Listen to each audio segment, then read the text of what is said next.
Very good evening to all of you and welcome to Dr. B.S. Rajput ji and also to all the other participants of this today's evening lecture. A warm welcome to you. We are going to have a very interesting lecture from Dr. B.S. Rajput on the ancient Indian science as the basis of modern science.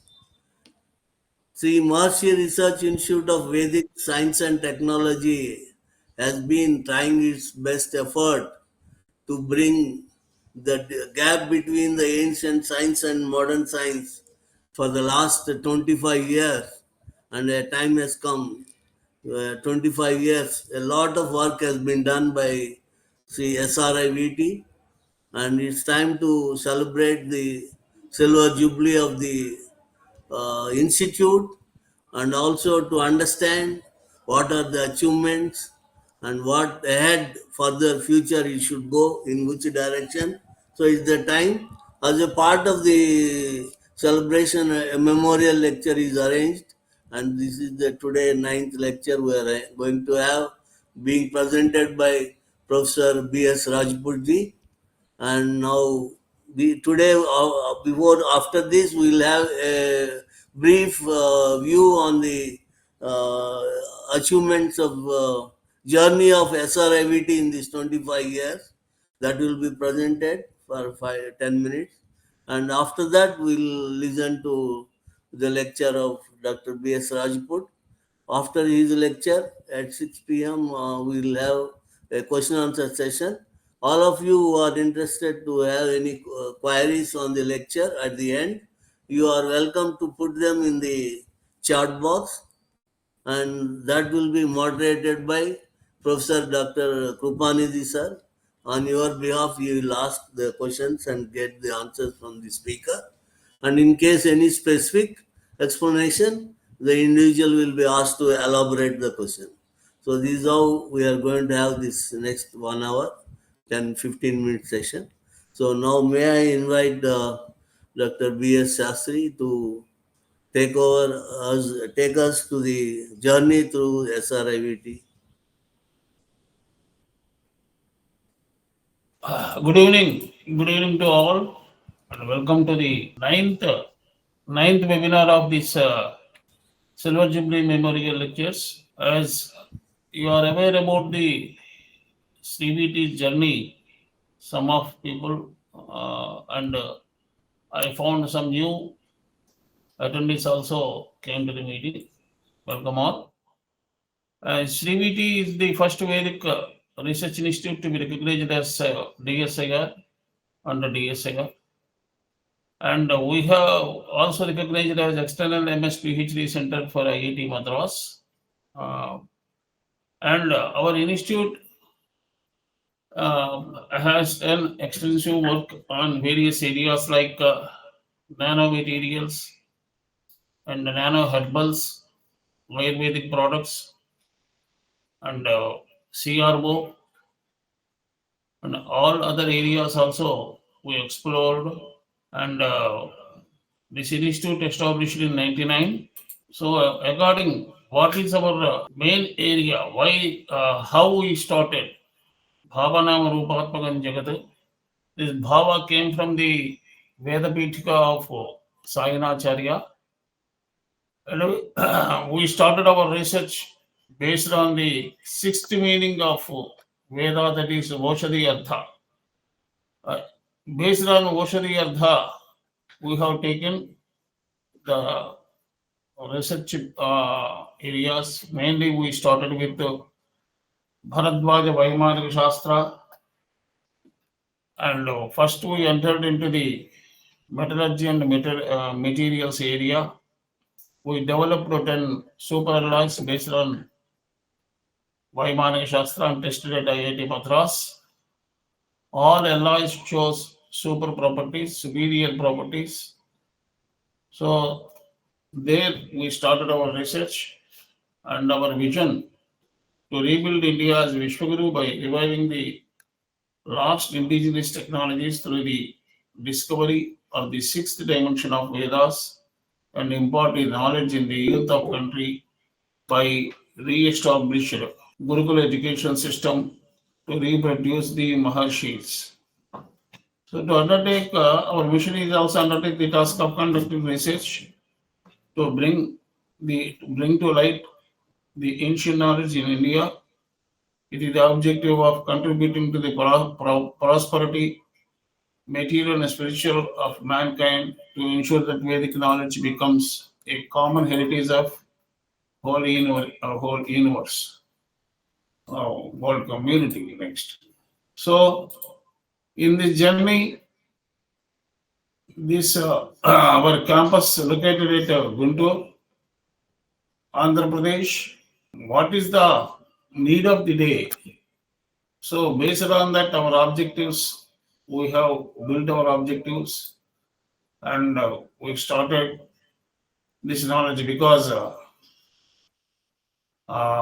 these Sanskrit or Vedic texts are in the Sanskrit, inscripted in Sanskrit, and these knowledge should be transferred to young generation. That's why the fruits of Vedic knowledge are made available for the material, physical, and spiritual enrichment of one and of all. To provide a platform for the coordination of efforts to the many organizations and individuals involved in Vedic research. To provide avenues fruitful interaction between the experts. So, several objectives. We have started this institute successfully. We have completed 25 years. So, we have established, now we have full-fledged laboratories on chemistry, biotechnology, microbiology materials, and with the stalwarts of Indian Scientific Committee, we have a research advisory council, and our advisory council chairman is now presiding over Dr. P.G. Rao.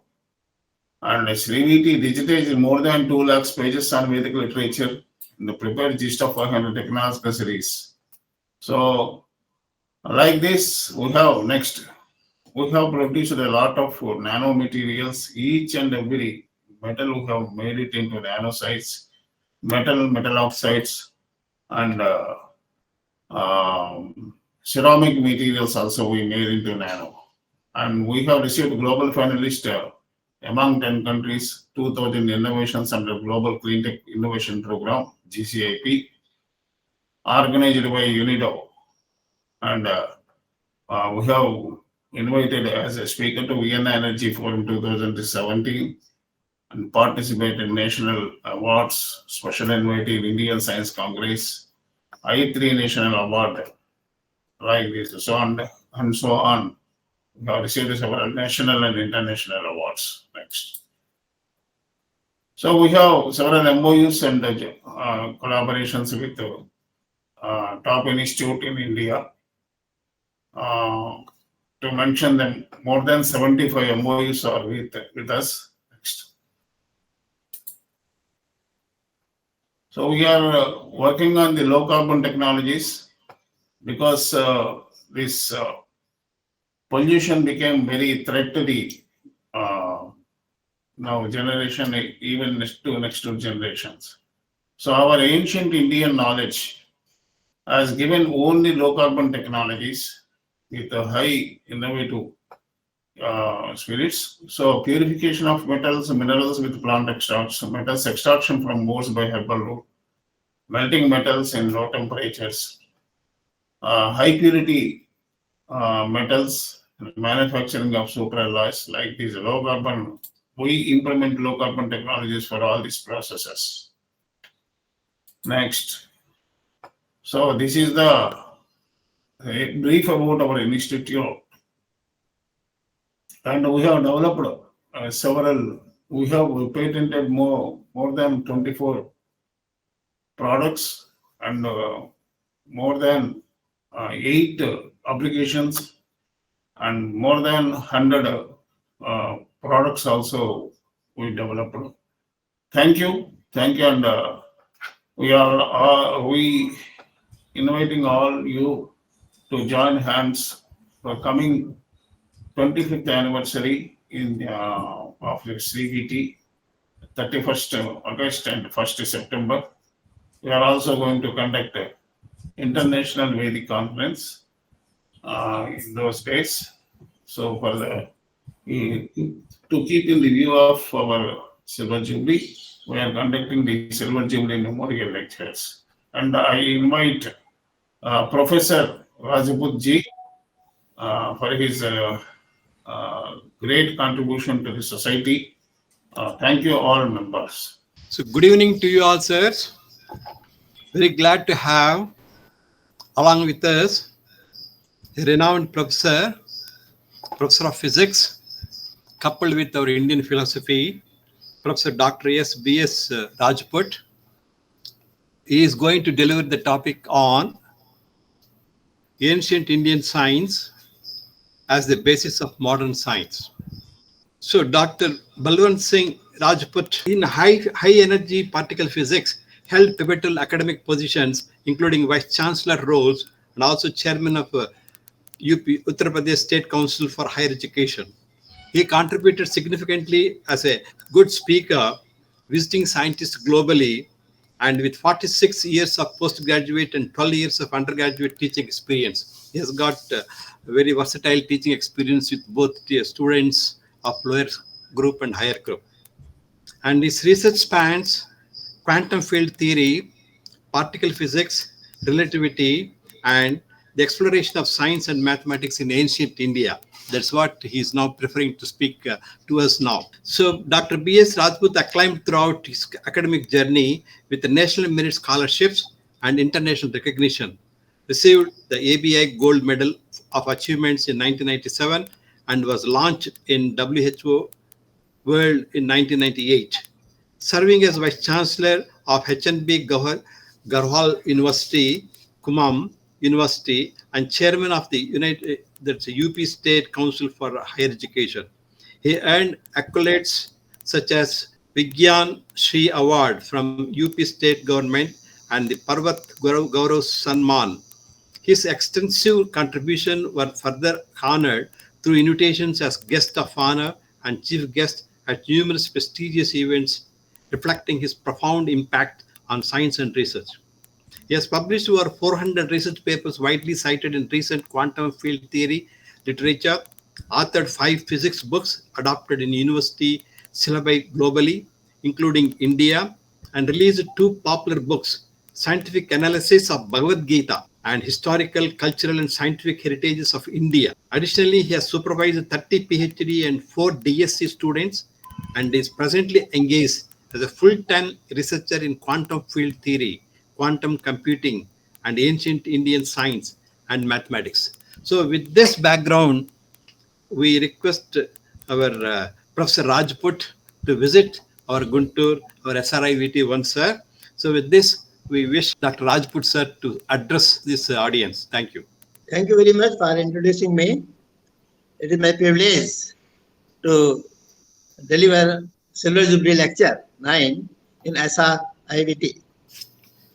You see, this topic which I have chosen has a background that since last 20 years, beside particle physics and energy physics, I am also taking up the problem of development of science and mathematics in ancient India. And for that purpose, I organized some national seminars, 3 national seminars, when I was Vice Chancellor in Garhwal and Kumayu, and try to interact with the people in India and abroad who believe that science and mathematics were developed in ancient India in a way that it reached the highest point in the development of the science. See, many people believe, most of the people rather to say believe, that we have the strong cultural heritage, historical heritage, but many of us hesitate in accepting that we have also scientific heritage. There are many reasons to believe that science first flourished in ancient India. And there are many evidences for that. For example, the development of chariot with the wheel, with the wheel with the rim, could be possible only with the knowledge of the moment of inertia. Similarly, discovery of fire, in India, as well as the measuring scales and discovery of measurement of time, starting from very small time of the nanosecond type, and then going to the era and the culp, largest scale of time, and so many other things also there. So there are the reasons to believe that ancient Indian philosophers and mathematicians and scientists, they were rishis. They started their query with the mystery of the nature, that this diversified nature, which is very much diversified and complex. What is the ultimate harmony of this nature? What is the harmony of the universe? And this, to search the harmony of the nature, they went beyond the sensory world of the appearance, based on the rational analysis, independent of the direct observational contents. They went in vivid directions. They reached to the concept of atom, the Parmanu rather to say, not atom, Parmanu. They reached to the concept of Parmanu. They also reached to 0 and infinity and all the independent 9 numbers, and then developed the algebra, developed the trigonometry, geometry, decimal value placing system, and permutation of combinations also. There are the evidences for that, and many more complicated problems in mathematics, as well as the search of nature in terms of the process and constituents. The two methods to search the nature, either into the processes of the nature which are happening in the nature and the constituents of the nature. In that search, they created the vast knowledge, and the knowledge was classified in Vedang and Upang, and in that way, all Vedas are the ultimate source of the knowledge, all the 4 Vedas. All the 4 Vedas are basically the scientific in nature, because Karm Kand and Gyan Kand, people talk about that. But if we apply Purush Sukt, Vedic months can be decoded in terms of the scientific contents, for which I have been trying since last 20 years, and reached to the conclusion that a lot of the scientific information in Rig Veda, which is the most ancient scripture in the world. Beside that, Yajurveda and Atharveda also are having the origin of science.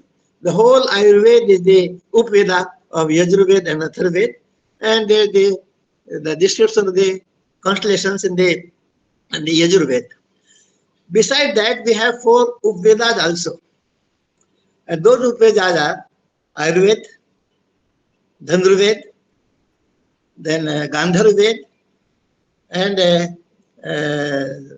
this Gandharveda, and this structural science, we call it. So that in that all the 4 Vedas, there is science, because Ayurveda is the most fundamental and most ancient medical science. Everybody believes in that. And Dhanurveda also was not only the art of the arrows and all that, it also contained a lot of the scientific information in terms of the chemical medicines, because there are the descriptions that people are fighting from morning till evening, and they are injured badly, but next day also they are ready to fight with the equal vigor. Today, if anybody is hit by a bullet on the border, he will go to the base hospital and probably he may not participate in any war in the future. But if you go to the description of Mahabharata and other scriptures, that in Mahabharata, a particular warrior is fighting from morning to evening and he is very much injured. He is unable to walk, but next day again, he is ready to fight. This means there are some miraculous medicines were described in the Dhanurveda, which could cure both surgery and other processes were there. So all those informations and knowledge were contained in the Dhanurveda also. And similar is the case with the Asthapatya Veda, the another Upveda. Asthapatya Veda is structural science. The evidences of the development of that there in the Mohenjo-daro Harappa evidences, as well as Gandharveda. Gandharveda contains the musical instruments, description of the musical instruments. When we first saw a veena in the hand of Saraswati, most ancient picture, a goddess Saraswati having a veena. So veena was discovered only by that particular scientist who knew the mode of the vibration of the strings. When any string is plucked and it is played with, then musical sounds are created by the vibration of the strings. And what is the theory behind it? We teach it in high school and intermediate now. The vibrations of the string, or the description of the different type of the vibration of the string. Professor Raman also has worked on that, plugged string and the bowed strings. Similarly, the flute of Lord Krishna. A flute is not only that simple instrument, but it needs the knowledge of the resonances in the open organ pipes. So it is a scientific process how to analyze the vibrations or the oscillations or the resonances in the organ pipes, and how the musical tones can be created as a result of that. So they were proof of the scientific development in that ancient time. Similarly, other musical instrument like drum. A drum has got the membrane, and membrane is heated, then it starts vibrating. So without knowing the mathematical analysis of the vibrations of the membranes, it is not possible to develop that musical instrument. So all these things were evidences of the fact that science was developed long time back. In these 4 Upavedas, we study separate problems, but there are the philosophies also. Our 6 Vedic philosophies, maybe Sankhya philosophy, Vaisheshik, Nyaya Mimamsa, Yoga and Vedanta. These 6 philosophies are the Vedic philosophies. In all these philosophies, the basis of the scientific evidences, the development where science were made in the ancient India, it is very clear from the Sankhya Darshan, Vaisheshik Darshan, as well as Yogas and Vedanta also. And other 4 Avedic darshans, heterogenic darshans are there. For example, Charvak philosophy, Jain, Bauddha and Tantra. These 4 are Avedic philosophies. All these are different schools of the sciences, different thoughts, scientific thoughts. For example, Charvak philosophy used to believe, which was developed by Brihaspati and then disciples, and ultimately known as the Charvak philosophy. In Charvak philosophy, the basis of the whole creation of the universe is the nature. Nothing beyond nature. Nature is the only element which is believed in the Charvak philosophy. This philosophy was repeatedly rejected or denied by the ancient Indian thinkers. But still, Charvak philosophy is the basis of the whole modern science.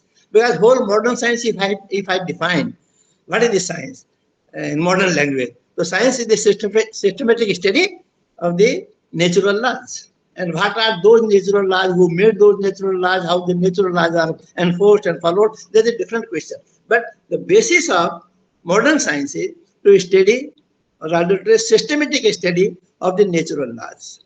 And all these things were started by Charvak.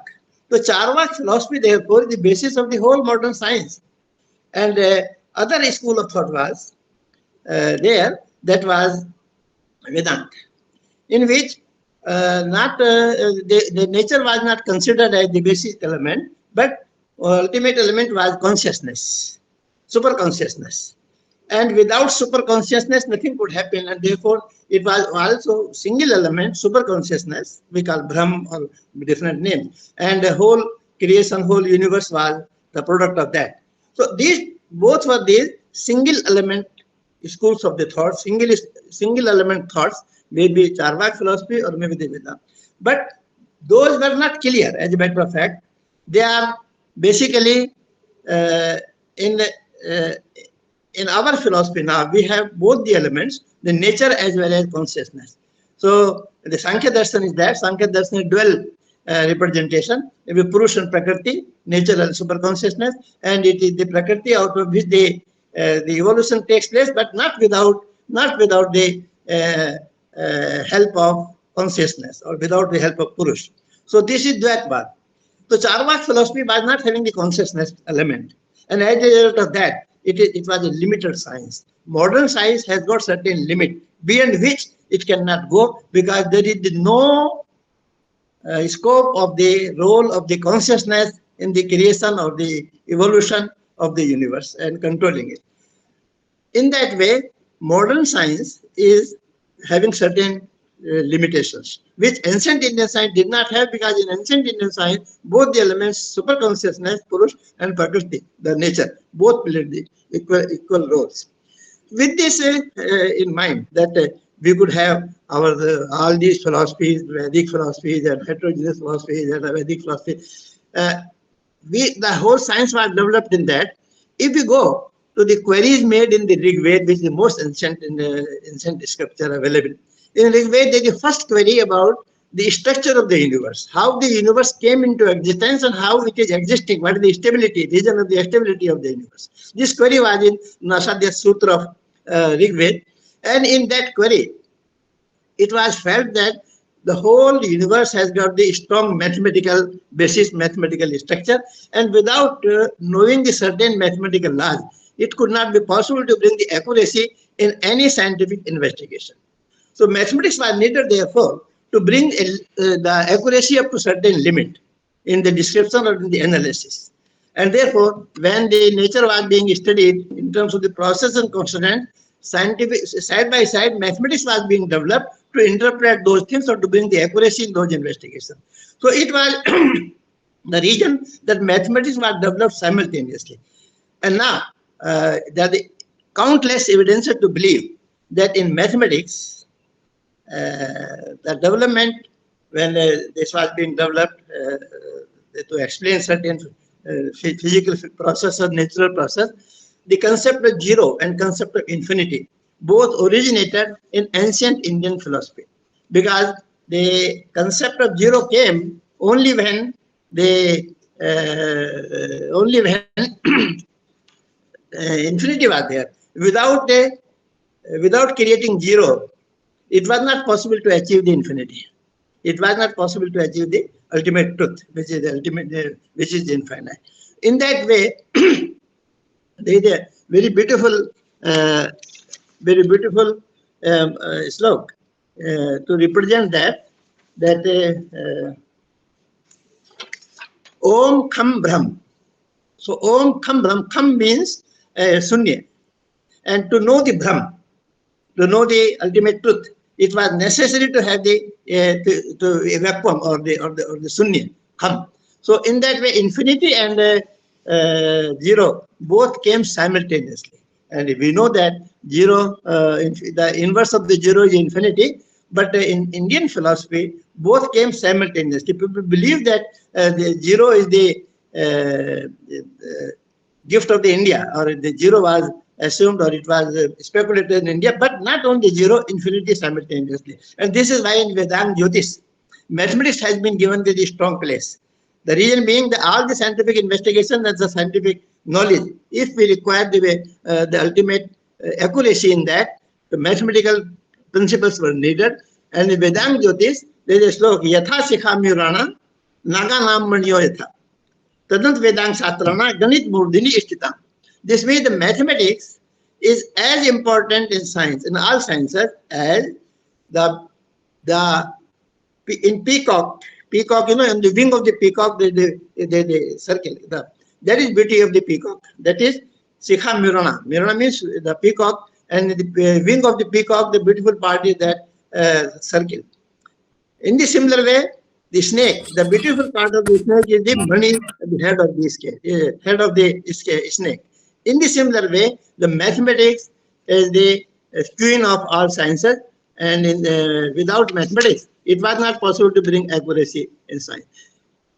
So this is why the concept of zero was very important, because mathematics started with the concept of zero, and along with zero, simultaneously the concept of infinity came. As we know that without creating vacuum, not possible to know the infinity, not possible to know the ultimate truth.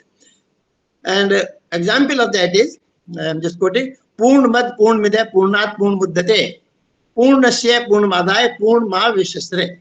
This means, this is in Rig Veda, the concept of infinity.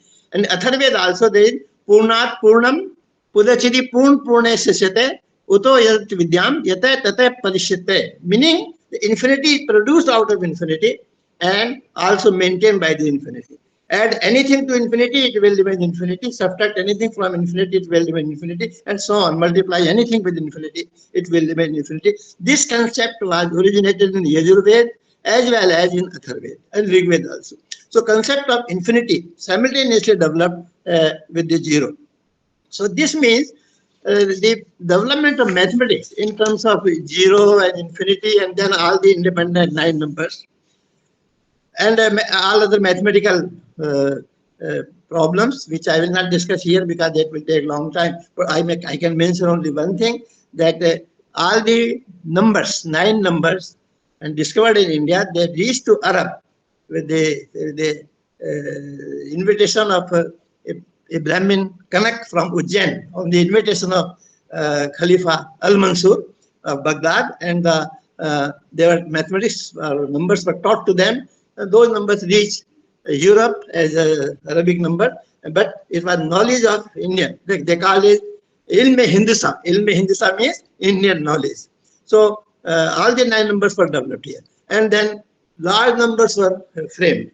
I got the example of the large numbers 10 to 62, even in Valmiki Ramayana and in other places also, large numbers are quoted. So why this large number, such a large number is there, I thought? Because the highest number or the largest number which is needed in the modern science is the Avogadro number. Avogadro number means 10 to 23, and it is required to describe the number of the molecules of gas in particular volume. So this is the largest number which modern science needs. But what is the reason that the number as large as 10 to 62 was constructed in ancient India?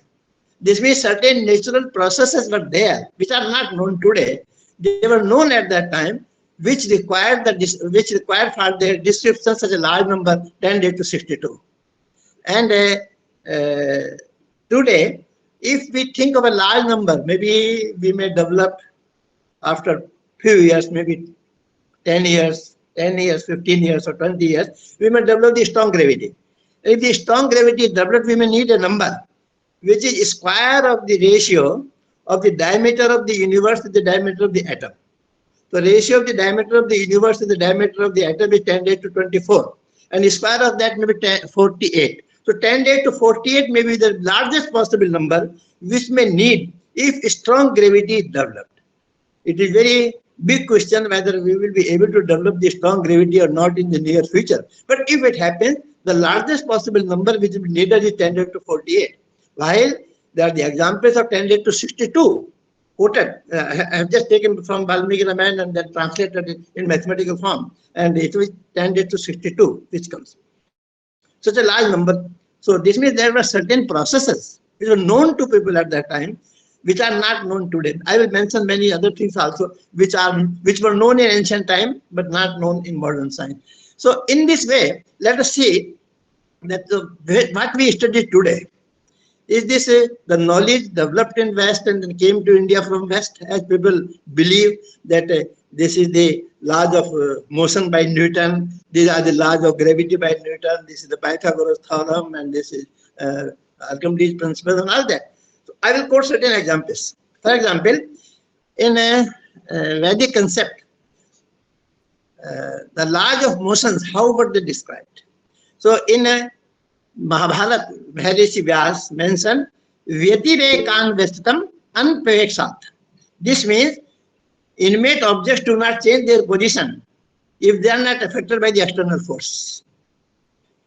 Any inanimate object will change its position only when external force is applied. This is the meaning of this slok of Mahabharata. And similarly, in Vaisheshik Darshan, which is the plural darshan, as Sankhya Darshan I told you the dualism there, Prakriti and Purush. In Vaisheshik Darshan, which was developed by Bala mentioned the Sankhya. Vaisheshik Darshan has got many advantages also, which I will mention. The one thing is that laws of motions are described there. And the thing which I took from Vaisheshik Darshan is Vege Nimitta Visheshat Karmano Jayate. This means change of motion is due to impressed force. If I translate it to English, Vega Nimitta Visheshat Karmano Jayate means change of motion is due to impressed force. So this is the first law of Newton. We call it Newton's laws of motion. So name is there, Newton's law of motion, but Vaisheshik Darshan means more than 2000 years back. And then it was mentioned there. Another slok there is Vega Nimit Pekshat Karmano Jayate Niyatadik kriya prabandh hetu. This means change of motion is proportional to the impressed force, and it is in the direction of the force. When a force is applied, there will be change in the motion, means the velocity will change, and the change in that velocity means acceleration. It will be in the direction of the applied force. It is what we call today second law, Newton's second law of motion.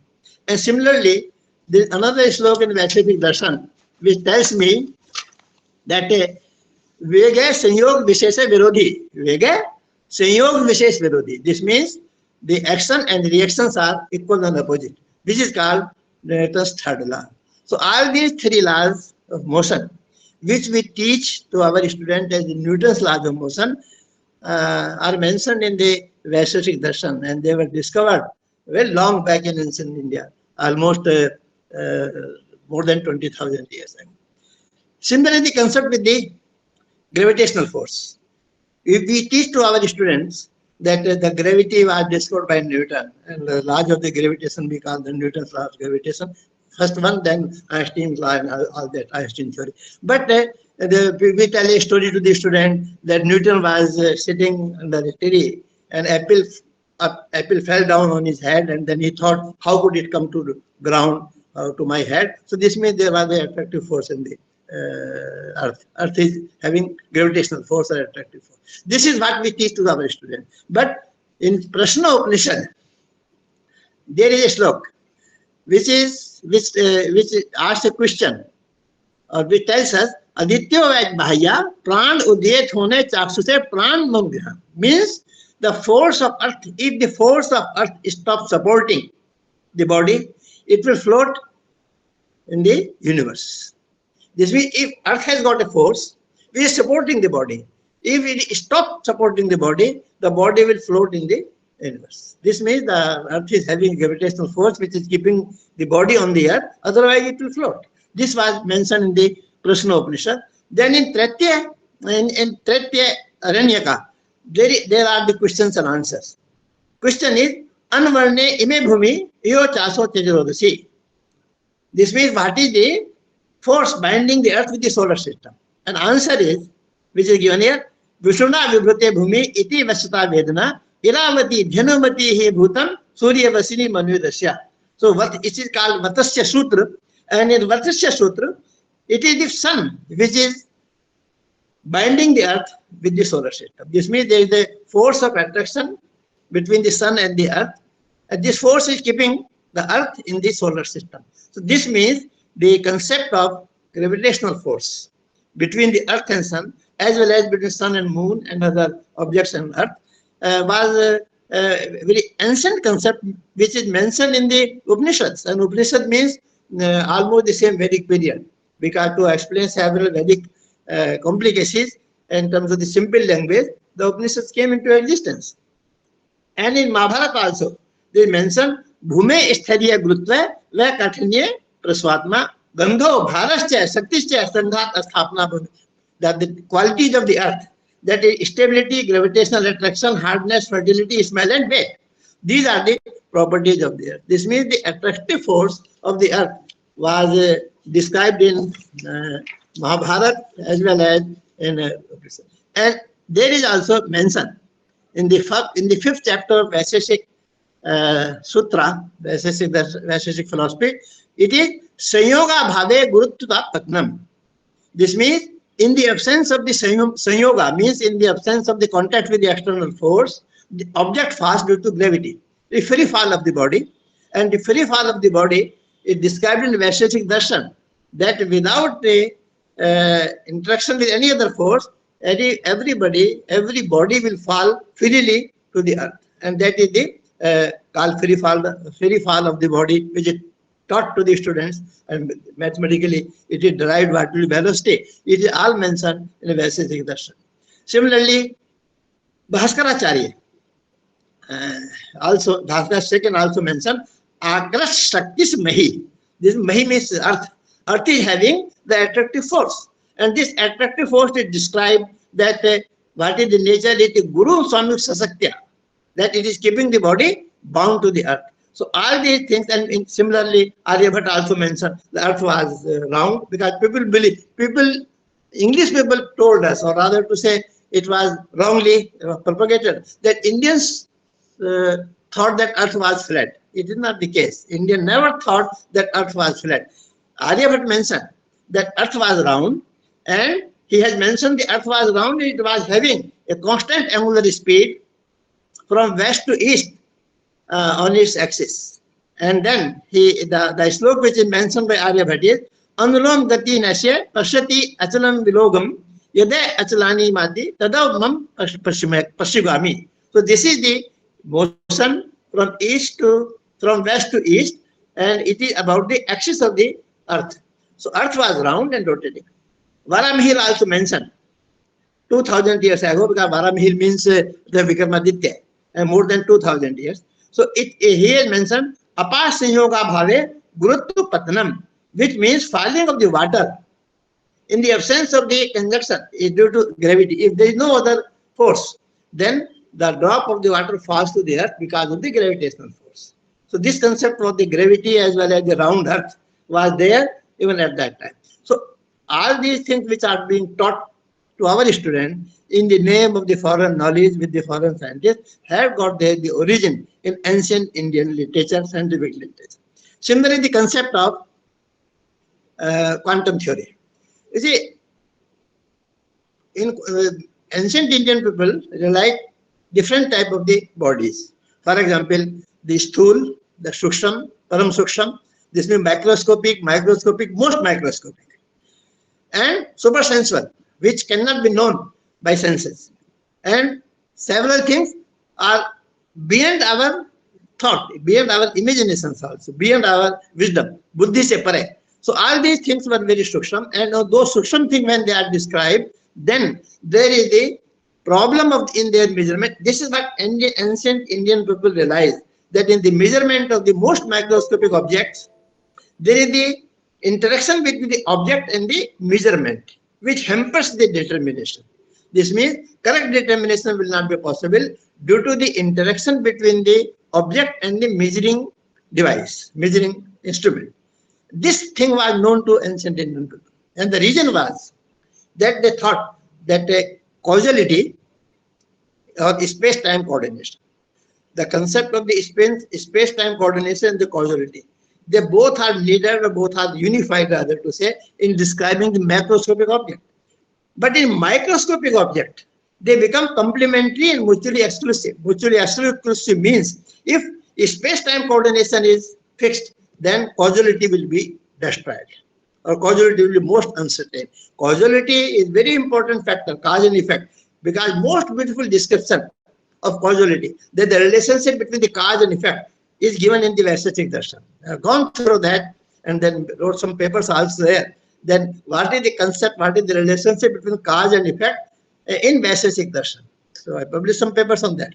And in that causality description, the concept comes that in microscopic bodies, microscopic means less than 10 to minus 10 seconds, minus 8 seconds, centimeters. So in such small bodies of the size of 10 to minus 8 centimeters, what happens? That if you start taking the measurement, then the interaction between the observer and the object makes it or hampers the correct measurement of the body. And they used to believe that the measurement of the microscopic body is the most violent interference with the body, that it will stop the correct determination of the body. This concept of the measurement of the microscopic objects made our thinkers to go through the stage of samadhi, to know the reality of those microscopic things which was not possible to know due to any device, measuring device, by any senses, by any, even by our brain also. So to realize that, maybe through intuition or through that concentration which we call samadhi, which we call the stage where nothing else except a thought is there, and that could determine the accuracy of that, and they reach to the concept that this determination, exact uncertainment or exact measurement may not be possible. Precise determination of motion and the location of the body, precise determination not possible. If we make one thing certain, other will become uncertain. If we make the momentum or the location or the motion certain, its location will become equally uncertain. So there is the limit of the accuracy of the simultaneous determination of the motion and the location. This is the old ancient Indian concept. And this comes in Vaisheshik Darshan also in terms of the existence and non-existence. Very well described in Vaisheshik Darshan. So using this concept, in Isavasa Upanishad, they mention Tade jati tanne jati taddure tadantike tadanasya sarvasya yadu sarvasya bhayyat. This means if I translate it to English, it will be it moves not. It is far, it is near. It is within this all and it is outside of this all. So this much uncertainty with the microscopic objects. This means in this philosophy, to ascertain the position of the microscopic thing means to make the location most uncertain. So in that way, the problem of most microscopic objects which could be realized, which could be estimated, which could be speculated, rather to say, we could have intuition about that only through the stage of the deep meditation.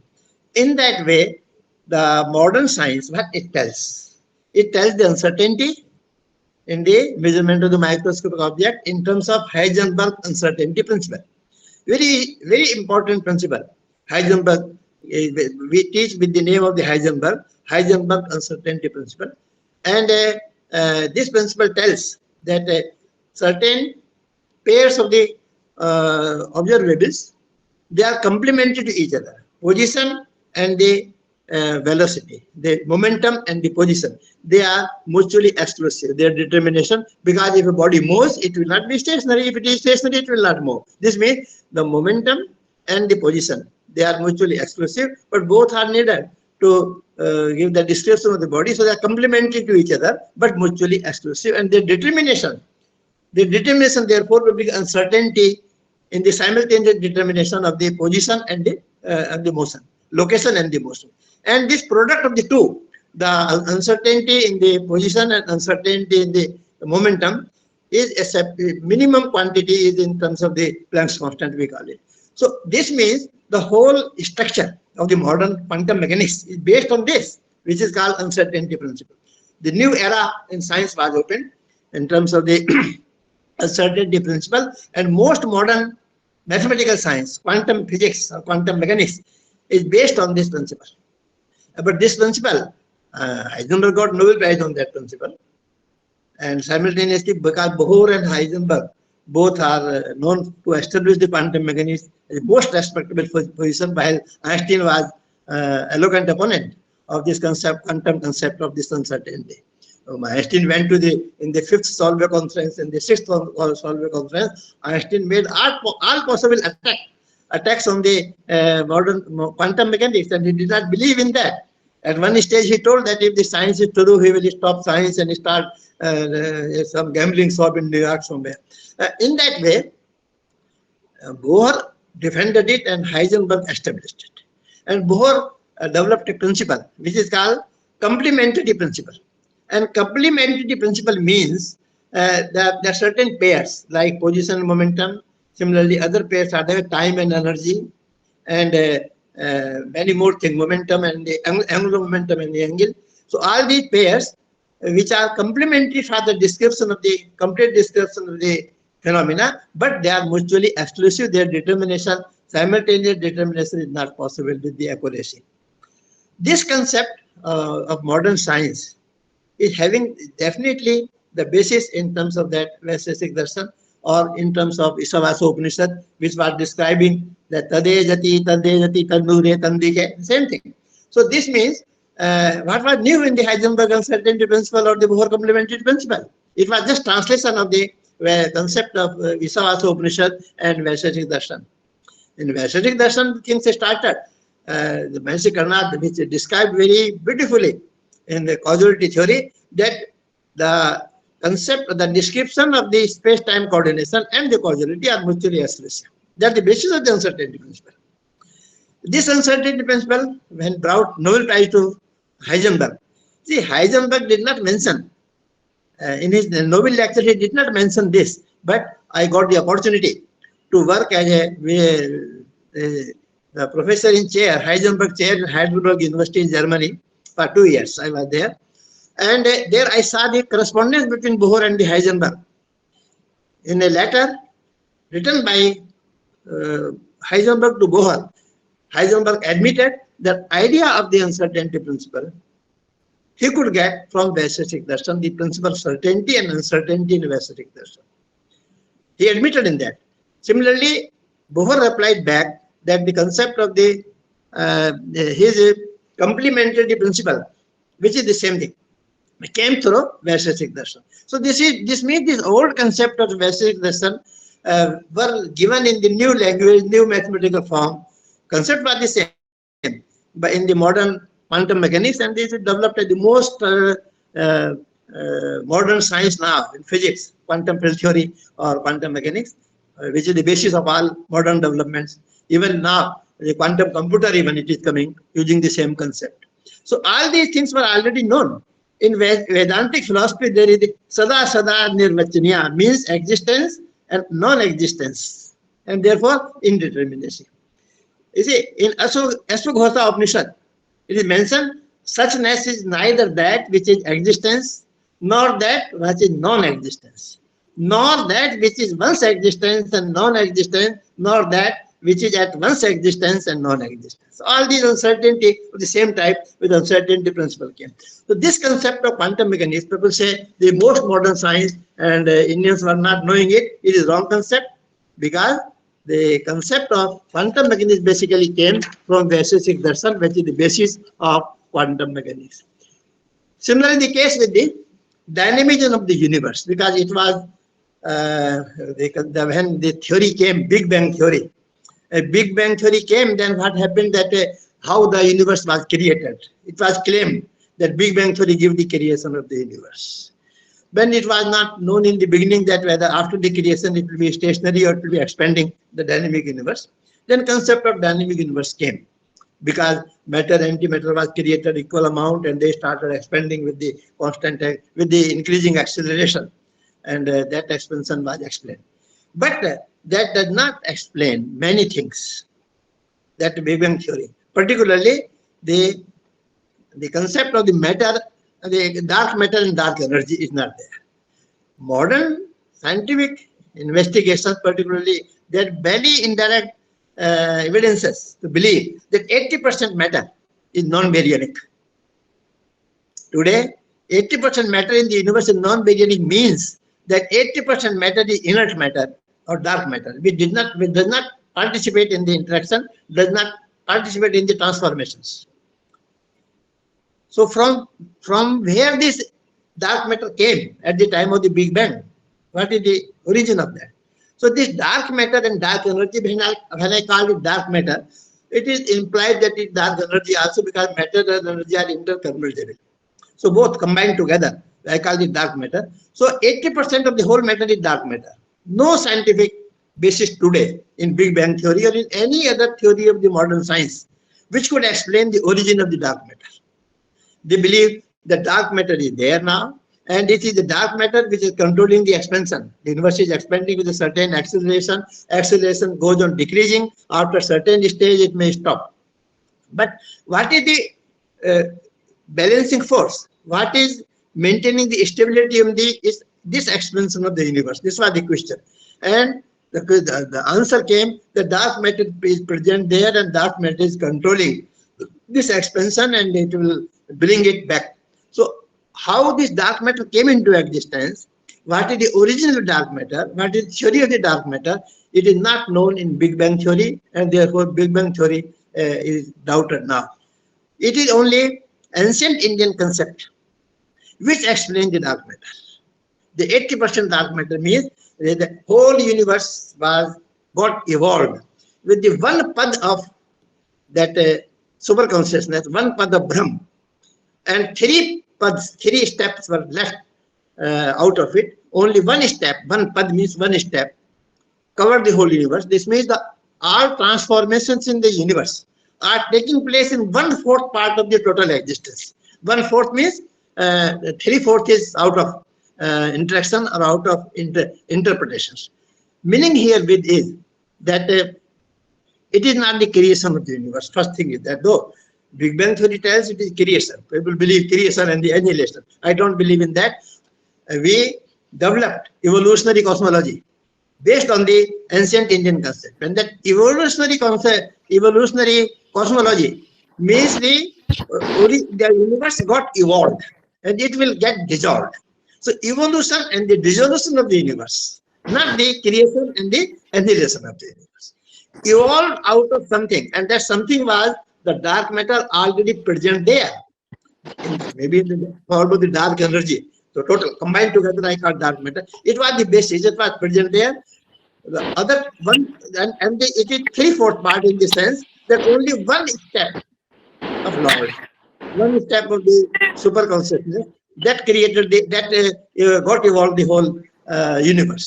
3/4 is left untouched. 3/4 is not participating in the evolution. So this 3/4 is dark matter. And there is beautiful sloks they are there, and as well as in Vedic literature. Also it is mentioned that it was only one pad or one step of Lord, one step of the Almighty, which covered the whole universe. So the 80% of the dark matter came from there. Similarly, this motion in the universe, we believe that all objects of the universe, living as well as non-living, they are the partial manifestation of ultimate truth. And that ultimate truth is only one, which came in different forms. We call it Brahm. And this Brahm means growth, which means is suggestion of life, motion, and progress. So suggestion of life, motion, and progress, which is the characteristic of that Brahm, which are the characteristic we describe, though it is unknown, it is unmanifested, but the thing which appear are in terms of the growth, the life, motion, and the progress. So this is the dynamism which came there, and the concept of the periodically expanding and the contracting universe came because all these manifestations took place in the myriad form, one within other, and ultimately. So this is now periodic evolution, periodic dissolution. And then this periodical expanding and the contracting universe concept came in terms of the modern evolutionary cosmology. Though its basis is not known to the modern science, basis is known only in ancient Indian science, that how this thing grows. Because most natural concept of the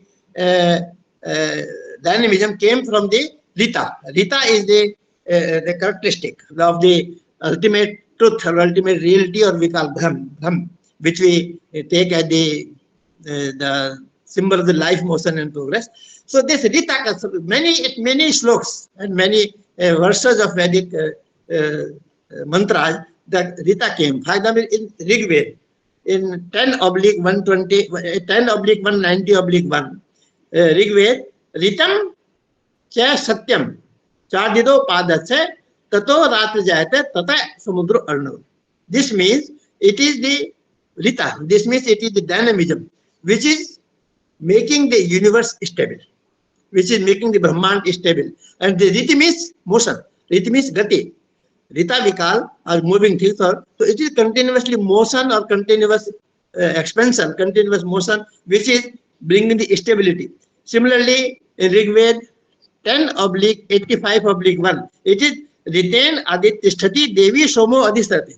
So it is again Rita. This means the continuous motion is responsible for the original form of the elements in the universe. Another is Esa Yoni Ditya Tum.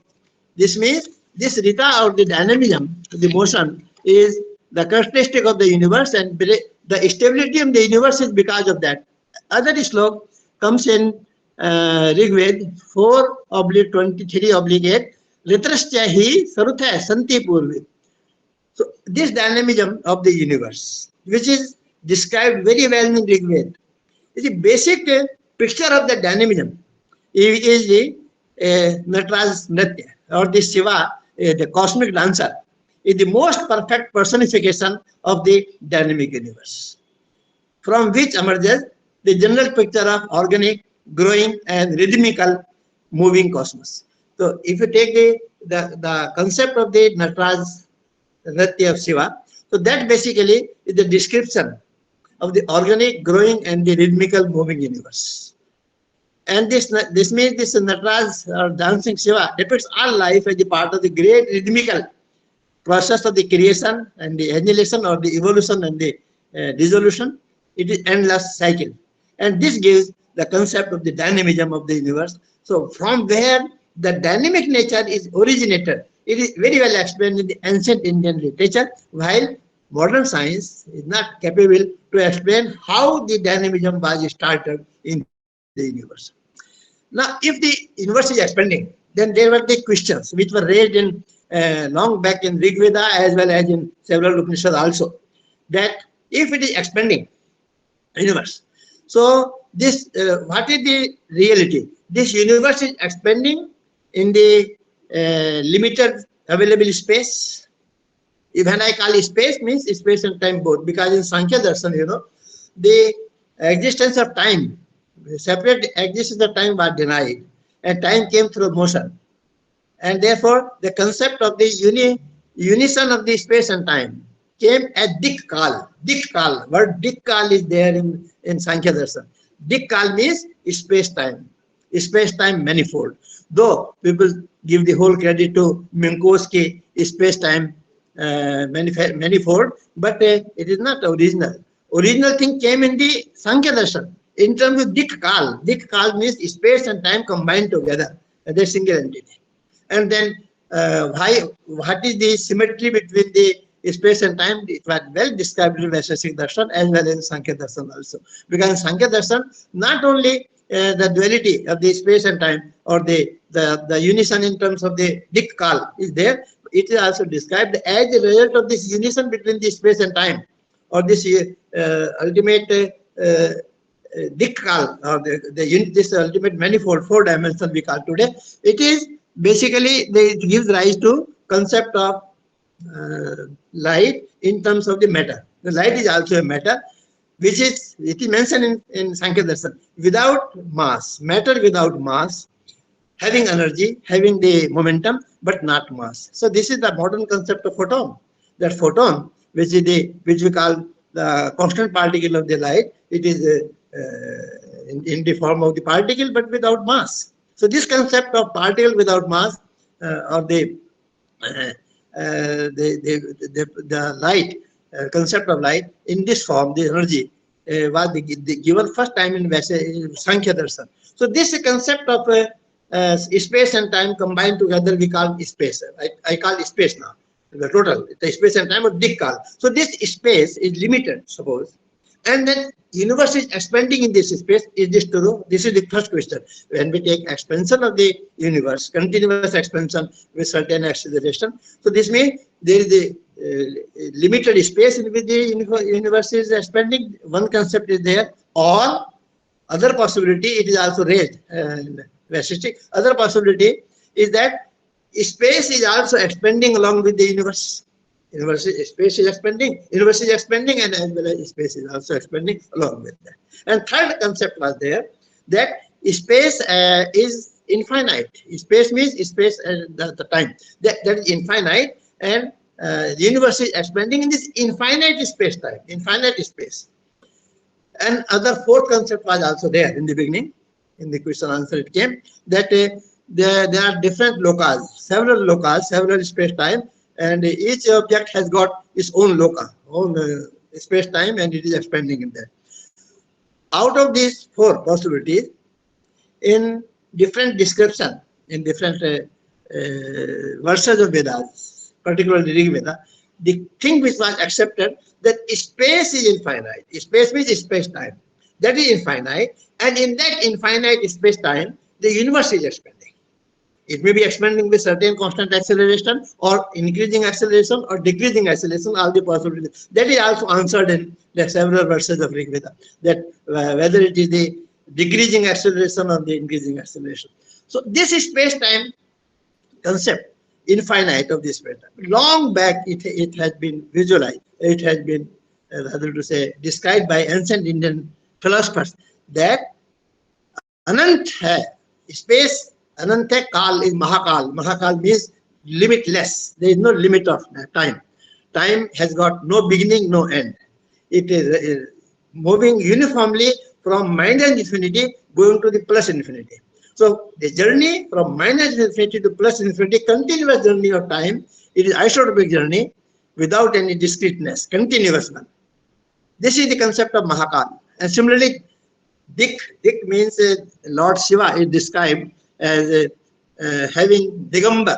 This means having all space as avran, this cloth. This means infinite.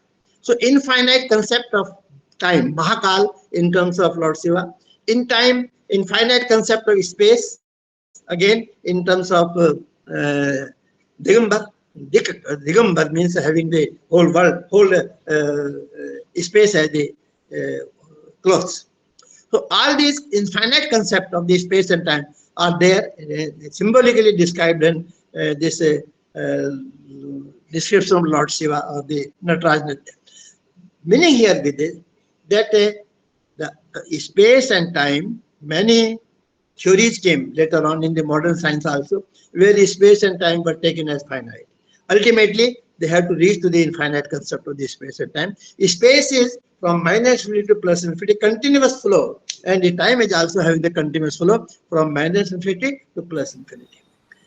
Though a book was written by Hawking, that the brief history of time, when he delivered a lecture in Tata Institute of Fundamental Research, I was there.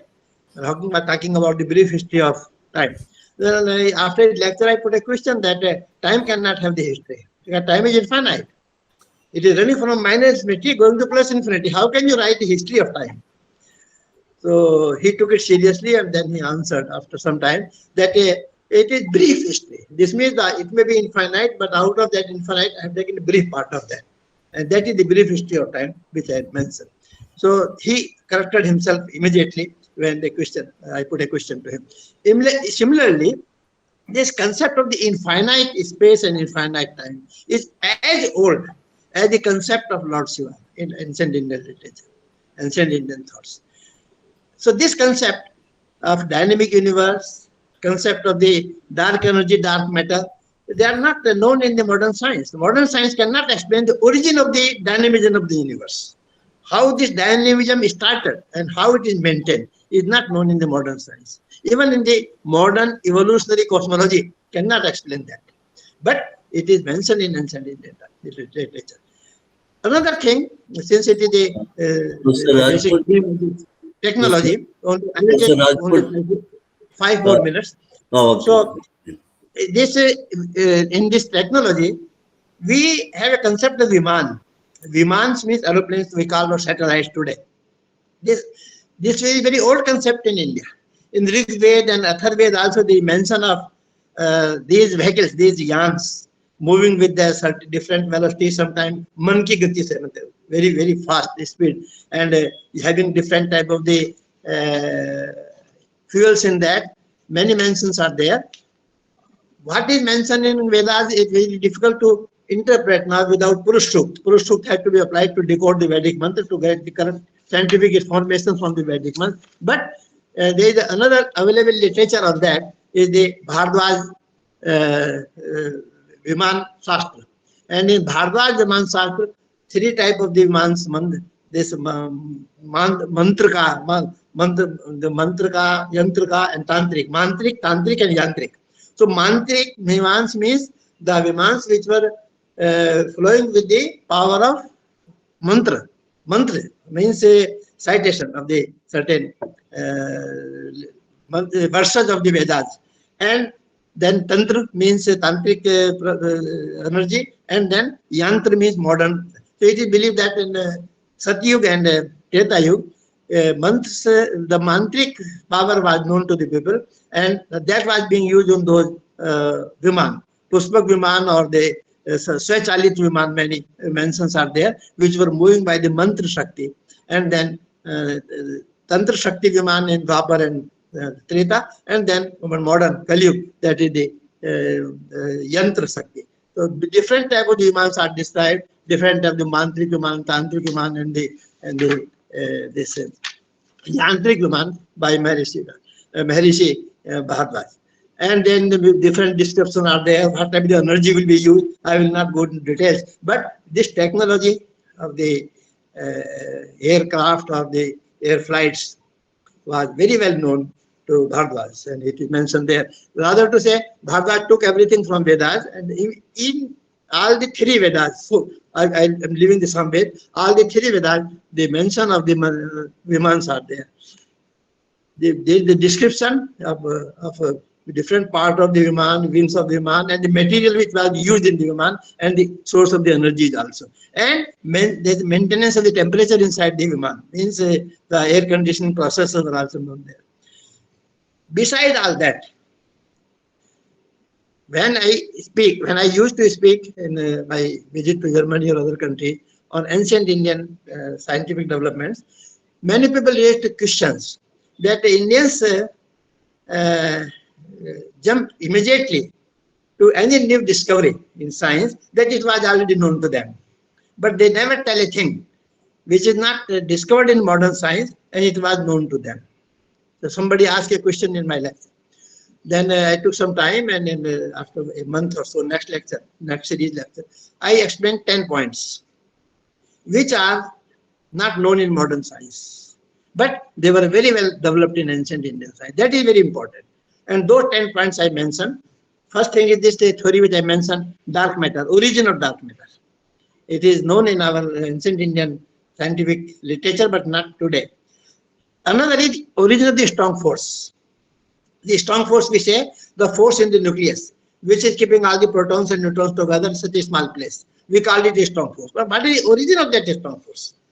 It is very well mentioned in ancient Indian scientific concept of the Vedic verses that the Panchabhutas, means earth, water, fire, and air and sky, Akash. We call Panchabhuta. They are not the same thing as physical element we see, but they are the fundamental building elements. They are mutually exclusive. That water is opposite to earth because water will dissolve the earth in it.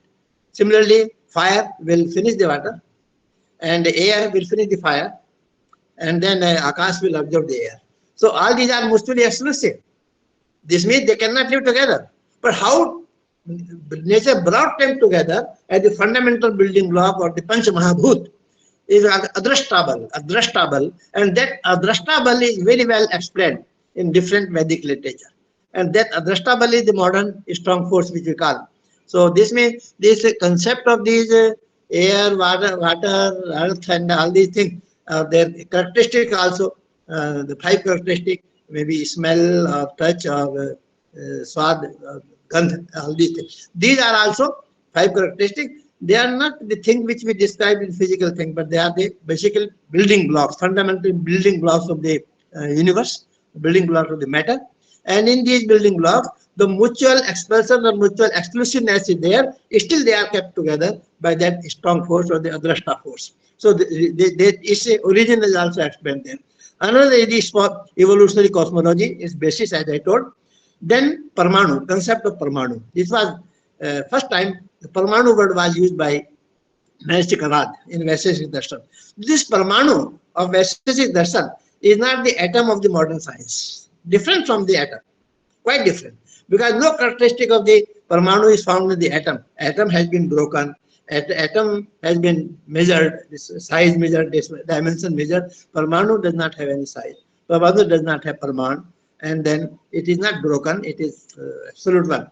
So it means this Parmanu of Vaisheshik Darshan is different from the atom of the modern science. And what that Parmanu is basically the fundamental building block. It can come in different forms, and we may call quark in modern science, but quark is also not well established. Then another thing which was known to the ancient Indian science but not known today in modern science is Ionija Santane. There is mention that the Sita was born out of earth, Draupadi was born out of fire. Sita is called Dharti Suta, Prithvi Suta, and Draupadi is called Agni Suta. Similarly, Maharishi Agast is called Kalash Sut. Kalash means the pot. And then Drona from Dona. all these things, the birth without mother is not possible in modern science. It is mentioned there, and the theory behind that. Then Niyog Santane, they birth without without yog, without the combination, or without the union of the male and female, the birth. Like all the Pandavas, including Karna, and then out of the force, out of the natural resources, natural forces, that energy, the life was being created. And Maharishi Durvasa was knowing it, that is what he taught to Kunti. And similarly, Maharishi Vyas produced Vichitriviri and Chitriviri and Mahabharata without any union of the male and female. So although this particular science, what is this? You see, the recent one is that you take the Madhumakhi, bee, and in whole lot of the bees, there is the queen bee, and that queen bee is only bee which gives the eggs. None else can give. And all those are females. No male is there. What is that? That it will open its ovary toward the sun at particular time and then get the life from the sun, and it will create the eggs and create the life.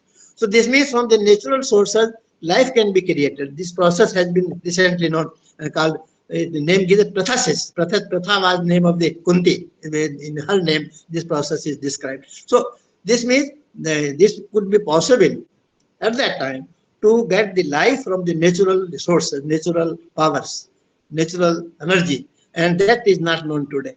Other thing which is not known today is effect of the vibration of the mantra. You see, yag, our life was the life based on yag mein jivan, and in that yag, not only Agnihotra, which is you put, they give the ahuti in that. It is mantra also, Vedic mantra, which is cited along with that ahuti, and the citation of the mantra with certain voice, with certain rhythm, was very important, and with certain lag, and that vibration of that mantra can create miracles. It can help the living beings as well as unliving beings also. It can help the growth in the flora and fauna both.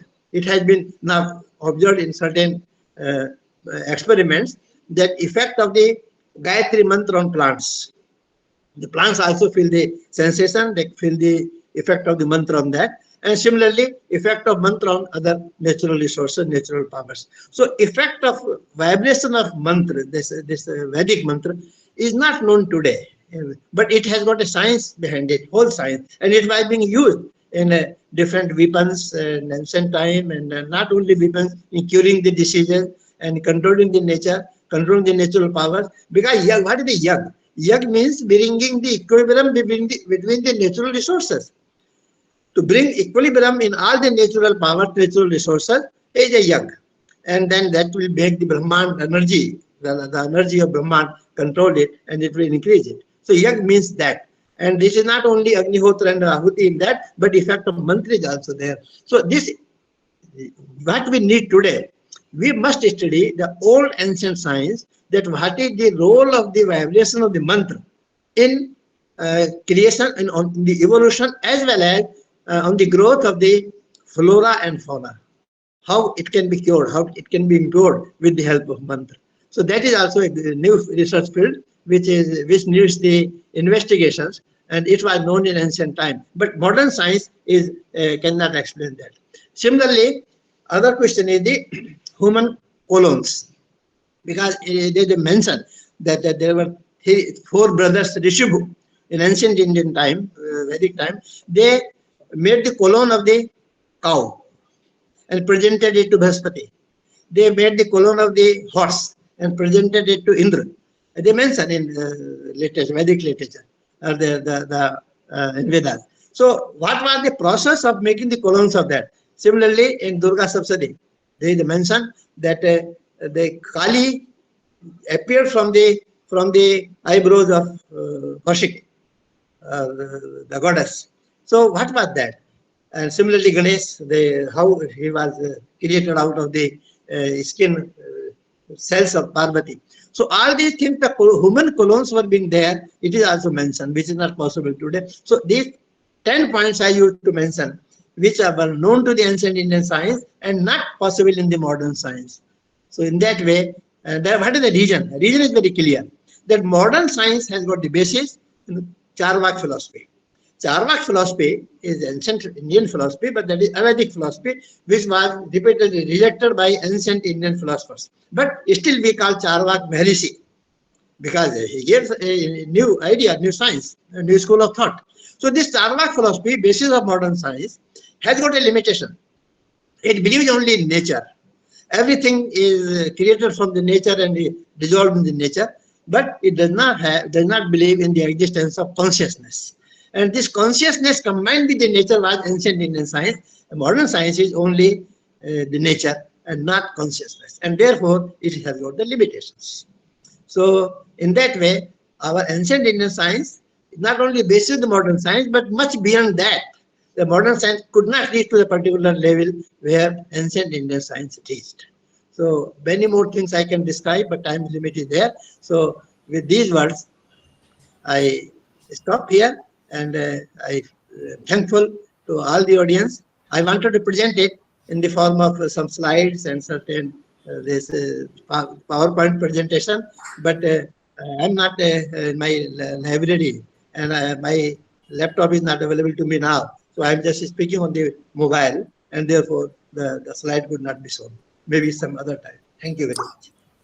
Thank you very much, Dr. Professor B.S. Rajput ji. You have given a large number of examples. Actually, that is good. It opens the science. You could explain more detail. That was very good. A lot of examples were there. Very good. Nice. We could get a lot of information. Now I request Professor Krupanidhi sir to take over to the question answer. Thank you, Professor. Sir. That's an excellent talk, sir. Lot of examples you are mentioning. So everyone around the world are thinking that our India is only philosophy with stories. But you have neatly elaborated that it is a scientific heritage.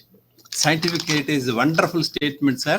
So based on that scientific heritage, our SRIVT, Srimaharshi Research Institute of Vedic Technology, is conducting an international conference on the bridging heritage, ancient knowledge, and the modern technology. Ancient knowledge and modern technology.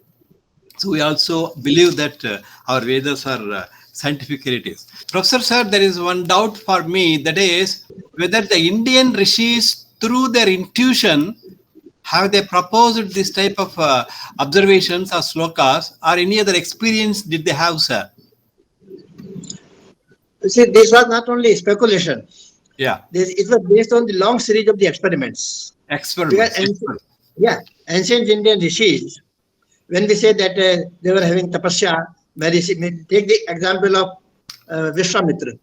That Vishwamitra took Ram and Lakshman with him for his yagya, protect his yagya, and then to get rid of those devils. But what he did, he gave several weapons to Ram. It is described in Valmiki Ramayana that different type of the vidyas, different type of the weapons he handed over to Ram, because he thought that it was the Ram who could use those weapons against the devils, to kill the devils and to kill the Rakshas. So all those weapons, from where those weapons came. Vishwamitra was living in the ashram, performing the experiment, established the laboratory. In that laboratory, those experiments were being devised and were discovered, and those weapons were handed over to Ram, which he developed. Similar was the case with Maharishi Agast. When Lord Ram reached to the ashram of Agast, so the long discussion in the Valmiki Ramayana, then Agast handed him over Suryastra. Suryastra means a weapon which was using the solar energy. It was being operated by the solar energy. So from where that weapon came? That weapon was devised, that was discovered, that was made by Maharishi Agast. So all these rishis, maybe Maharishi Agast, Maharishi Vishwamitra, Maharishi Parshuram, and all those, they were great scientists also, and they used to devote the time in their laboratories named the ashram, And this was being maintained very peacefully in the jungles, and all those were the scientific centers. Thank That is you. what I Thank you, think. sir. So there is another gentleman by name Neeraj Kaushik is raised his hand. Please, Neeraj Kaushik, please respond.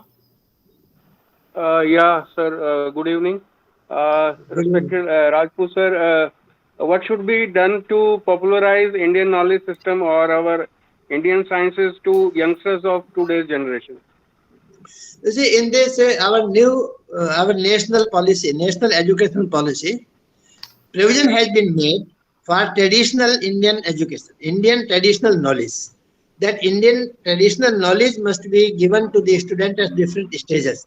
And there is scope for that, and the things have been started, rather to say, at several places now. In the courses of the universities and the schools and colleges, the chapters were being added in the scientific education based on the ancient Indian concept. And there is a provision in new education policy we call National Education Policy 2020 that traditional Indian traditional knowledge must be taught to the students. Thank you, sir. Thank you, So sir. now Thank you. shall I ask Swaroop D to speak? Swaroop. Hi, sir. Very nice to hear your speech. I have a very small doubt. Is there any mention about black holes and its properties in Vedic sciences? You see, question it to me? Yes, sir. Yes, Yes.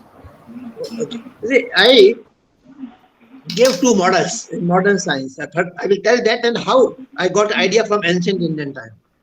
One model, which is given black hole model by me, is the model in the presence of dionic black hole. Dionic black hole.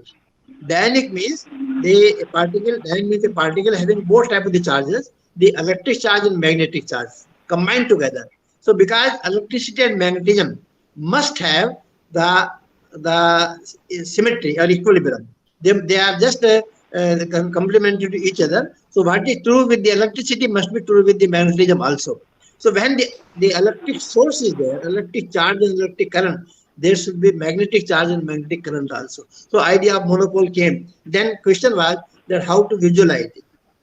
Dirac gave this idea, and when I interacted with Dirac in 1976 in Italy, Trieste, so Dirac put his hand on my shoulder in my lecture. He told me that if it is observed sometime, it will not be my monopole, it will be your dione. I give the idea of dione means having a particle, both types of the charges, electric and magnetic. And then I gave a model in terms of the dione black hole model. That is very powerful model that people have used it. Idea which I have used there is the motion with the velocity more than light. See, this travel with the velocity more than light, we call it tachyon or we call it super fast particle. That idea I got from ancient Indian literature, the Tirkaldarshi. Tirkaldarshi means all the three times at simultaneously, knowing all the three times, the future, past and present, simultaneously to know that. It is called Rishi, such and such Rishi was Tirkaldarshi. Particularly, it is told about the Maharishi Vyas. That Maharishi Vyas was Tirkaldarshi. He could see what was going to happen in the future. And that is why he wrote Mahabharata before the happening of the Mahabharata. So I got this idea of Tirkaldarshi. It is possible only when we admit the concept of travel faster than light. This means we create the particles which can travel faster than light almost with the infinite velocity, with almost zero energy. These particles will have the larger velocity with the smaller energy. More is the velocity, less is the energy, just opposite to the ordinary particle. So this concept of tachyons, this concept of faster than light, I got from ancient Indian literature, ancient Indian science. I use this concept of the travel faster than light in the model of the black hole, and that is successful. That inside of the black hole is the space, in which everything moves with the speed faster than light. Nothing can come out of it. It will remain there.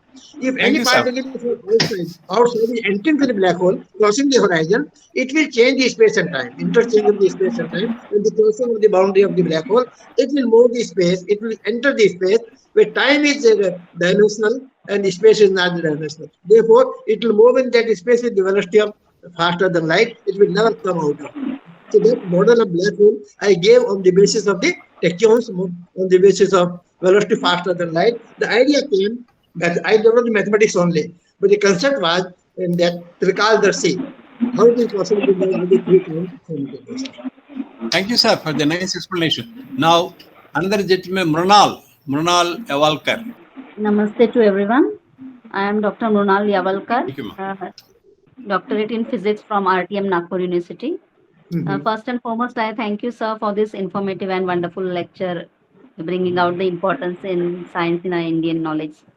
And sir, I would like to know that during your lecture, you had references about Vaisheshik Darshan, Sankhya Darshan, Yes. Vaimanic Shastra.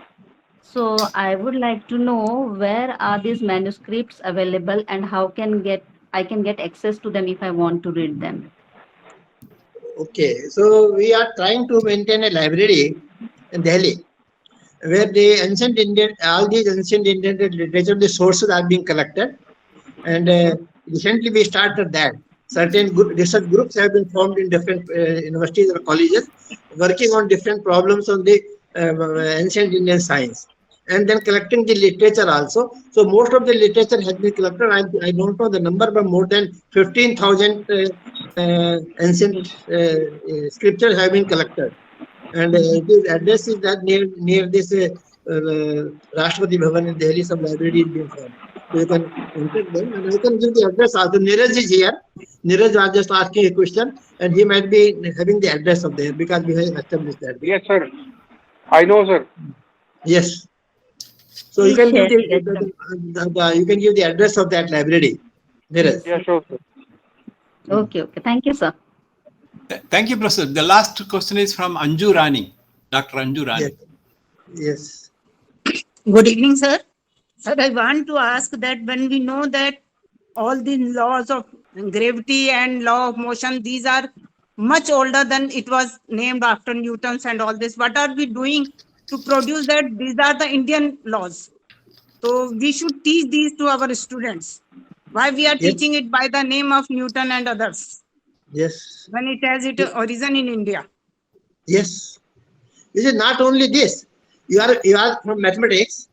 So in mathematics, Pythagoras theorem is taught to the student by the name of Pythagoras. But Yes. Aryabhat used it long back. Yes. Aryabhat gave so-called Pythagoras theorem. Aryabhat was the first person to give the square of the normal and the square of the base is equal to the square of the diagonal. And similarly, Bodhayan used it. And it should be called Bodhayan theorem or the Aryabhat theorem, but we call it Pythagoras theorem. Many things are there. Now it has been established that even the grandfathers of Pythagoras were not born at the time of the Aryabhat. Aryabhat was born much earlier. And Aryabhat gave this theorem, the square of the normal, square of the base equal to square of diagonal.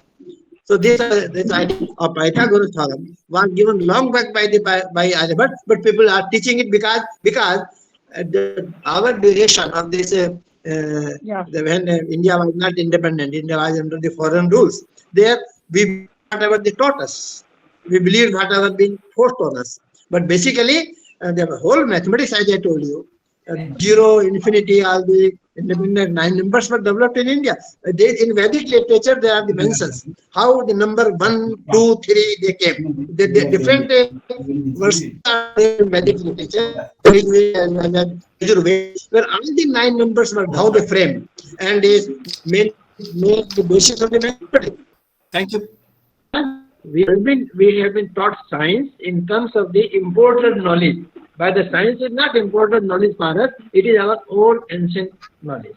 And if we teach the science in the modern way, we must mention at least to the students that in modern way, this is the thing which is developed, but in ancient time in India, it was developed in this form. What should be done? Then it means that at every stage, when we teach mathematics or we teach physics or chemistry, whatever thing is taught in the modern terminology, at the same time we mention to the students, in ancient times it was known in this form, the same knowledge was much earlier, it was known in this form, that is the basis. Because many things are there. When Max Muller translated Rig Veda, about the Vedas, English people used to tell they are the Gadani of a Gita. Though we believe that Vedas are the ultimate source of knowledge. Every Vedic verse is the original and authentic in its own right. We don't need any other thing to prove the authenticity of the Vedic verse. into German, and Wilson translated it into English, and the translations reached to Germany. Germans accepted it, and they it will go to the history. In the last century, first few decades of the last century were the time when the most of the Nobel Prize in science went to Germany. The reason was they believed in Vedas, and they based their investigations based on Vedas. Where I visited Germany, they admitted, many people, the German community admitted it, that they got lot of information, scientific information from Vedas, from the translation of Vedas, which was sent by Max Muller to those people. So they tell us, but our Indian mental slavery is still there, that we will believe a thing when only it is stamped by a foreign scholar. When it is our old knowledge, when it is stamped by the foreigners, only then we believe it. That is the most unfortunate situation. We talk of yoga. It is yoga, basically, yoga philosophy. But we accepted it when it came as yoga from other countries. Thank you, sir. Thank you, Professor. Thank you, Professor Rajputji. Rajput.